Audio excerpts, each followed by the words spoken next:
I knew that I was treating a guy who, if he went to the hospital, would probably be arrested and killed.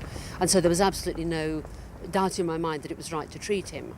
And I guess I was also pretty naive. I thought that because I was British, that they wouldn't do anything to me, and I was extremely wrong, yeah.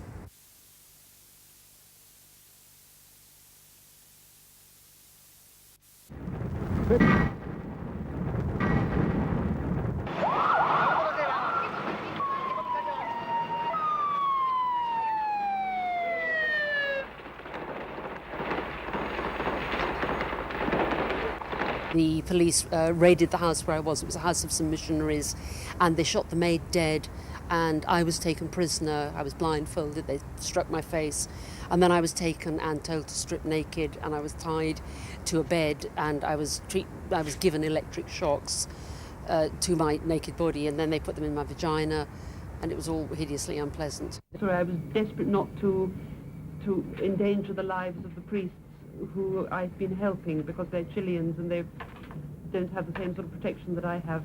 What was it exactly they were trying to find out from you? It was two things. They wanted to know where I had treated this man who was the second head of the leftist, the mayor, but they thought that I knew where the head was. They were completely mistaken because I didn't know, but they were convinced that I did. Doctor, how was the electric torture administered, Doctor? In what way?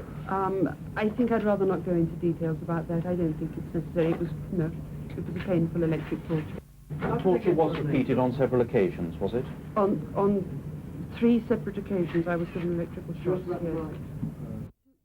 That was a very average deal compared with what happened to a lot of the Chileans. I mean, I was in jail with about 80 other women, and we had a lot of time to talk, and people were raped. There was one woman who was kept in a cage for weeks and weeks, sort of completely screwed up.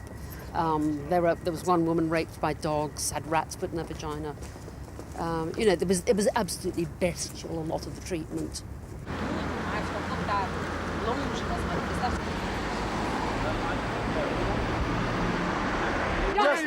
Justice!